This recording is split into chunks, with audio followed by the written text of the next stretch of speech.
pas si froid que ça, je suis juste en pull. Oh, il y a un petit oiseau. Oui, il est parti, mais il y avait un petit moineau. Il était adorable. Je me rends dans ma cave afin de faire une machine. C'est hyper intéressant, non? Quand j'étais petite, du coup, j'avais trop peur. Enfin, c'est pas une cave, c'est un garage. J'avais très peur de ce garage.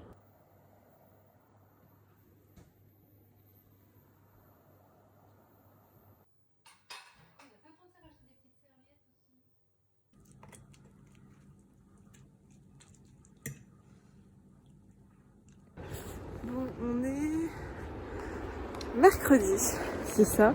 Et je viens d'arracher ma vitre de protection. Du coup, on va tous ensemble prier pour que je ne fasse pas tomber mon écran par terre, qu'il s'éclate. En sachant que c'est du carrelage partout chez moi. Et là, je suis avec Léa, on traverse la dune pour aller au bourg, pour acheter des timbres. Parce qu'il faut que j'envoie une lettre à Lise avec un petit cadeau dedans. Allez ma puce! Bon, par contre, je pensais qu'il allait arrêter de pleuvoir et il recommence à pleuvoir. C'est un peu chiant. Je vais peut-être aussi m'acheter un parapluie par la même occasion. On est passé devant la place, mais il y avait vachement trop de monde. À chaque fois, il y a trop de monde.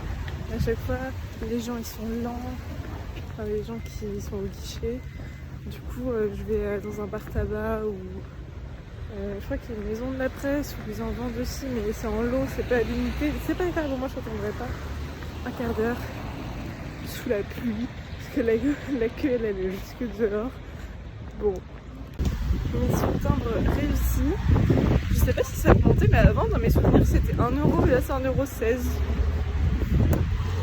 Et je déteste les timbres qu'il faut lécher pour coller. Et aussi dans mes souvenirs les timbres étaient rouges et pas verts. Est-ce que j'ai remarqué d'autres? Je sais plus. J'espère que ça fait moins de 100 grammes, parce que je crois que c'est par 100 grammes les lettres. Mais dedans il y a un petit caillou en forme de cœur et de petits coquillages, donc ça fait moins de 100 grammes quand même. Bon. Ou alors c'est par 20 grammes, je sais plus, mais la poste vous êtes chiant de toute manière. C'est super cher et c'est toujours en retard. J'espère que ça va passer, j'en sais rien en fait, j'ai pas de balance.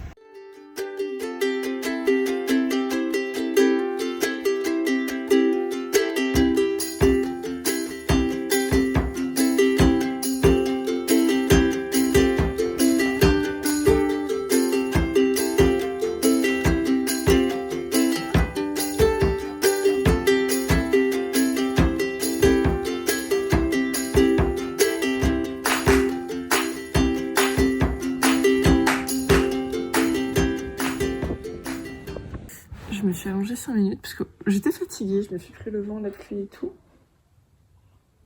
Non, coucher. Tu montes pas. Coucher. Parce qu'il y a, entre temps, il y a Pipoune qui s'est planqué sous la couette et j'ai pas très envie que mon chien l'écrase. Et tout à l'heure, ça bouge. Tout à l'heure, il y a Léa qui a sauté sur la couette. Et du coup, je sais pas si on vous voit d'ici, mais c'est plein de sable. Du coup, ça me fait chier. Appétissant, n'est-ce pas? Ma pipounette. Elle a très très peur. Pour ceux qui connaissent pas Pipoune, Pipounette, de son véritable nom Pirouette, elle va avoir 7 ans ou 8 ans, on sait pas trop en tous les cas. Et c'est un chat du coup siamois que j'ai retrouvé à Saint-Jean ici. Un matin je promenais Léa et j'avais vu un chat qui marchait qu'avec ses 2 pattes avant. Et je trouvais ça chelou. Bizarre. Et il y a un gars qui m'a dit vous en faites pas, les malades. Du coup moi je me suis dit bah peut-être qu'il la connaît, c'est pas très grave. Mais ce chat allait dans la forêt, côté dune. Et l'après-midi, bah, je ressors Léa et je me dis dans les dunes, comme c'est en zone inondable, il y a des immenses puits, enfin, des grosses crevasses en pierre. Et je me dis, si elle tombe là-dedans, enfin, avec ses pauvres pattes qui se traînent le cul, là, elle pourra jamais remonter. Et du coup, j'y vais, je traverse des fourrés et tout, et il y avait le chat tout au fond. C'était un dimanche, un 15 août. Du coup, il y avait beaucoup de monde. Et j'appelle ma mère, et elle n'appelle pas, c'est alors qu'on n'avait pas trop de réseau. Et du coup, je lui dis, mais mon Dieu, maman, il y a un chat mort, parce qu'elle bougeait plus, elle était au fond. Du coup, elle arrive en courant avec Nanou, et ma mère descend dans le trou. La met dans un bac, il l'emmène chez le vétérinaire, et le vétérinaire, il découvre qu'elle est enceinte. Ça devient une série à partir de ce moment-là. Donc elle est enceinte et la vétérinaire veut la piquer, mais ma mère dit non, on ne va pas la piquer. On voulait au départ la mettre dans une association parce qu'on avait déjà 2 chats à ce moment-là. Non, je dis n'importe quoi. On avait 2 chiens, un lapin et un chat. Du coup, elle est avec moi, Pipoune.